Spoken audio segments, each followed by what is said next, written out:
Формално судијата Енвер Беџети не е повеќе судија во Скопска апелација. Енвер Беџети, кој кон крајот на минатата година се најде на американската црна листа за корупција, а во врска со предметите поврзани со Сашо Мјалков, екс-директорот на УБК, Судскиот совет го разреши од вршење на судиската функција поради сторена потешка повреда на јавниот трети мир и други посериозни форми на недолично однесување.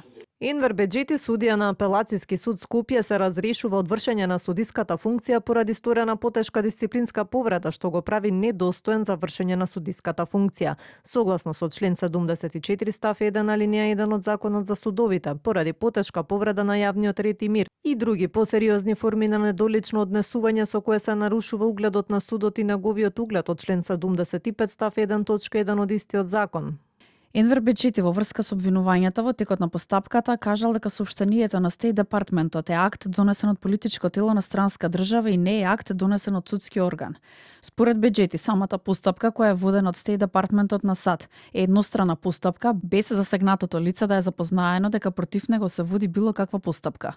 Според Беџети, примањето мито на судија уште повеќе се докажува со конкретни докази и представува сериозно кривично дело. Судскиот совет на седница одржана на 26 мај донел одлука со која го разрешил судијата Енвер Беџети од вршење на судиската функција. Предходно одлуката на судски совет беше обжалена од страна на судијата Беџети до Советот за одлучување по жалба при Врховниот суд. Но Советот за одлучување по жалба при Врховен на седница одржана пред точно 1 месец донел решение со која го потврдува решението на судскиот совет.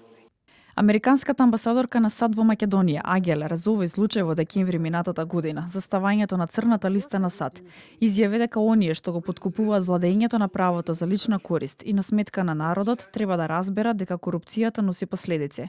Посочуваше дека САД има цврсти докази бидејќи САД не става луѓе на црна листа врз основа на сомнежи или чувства.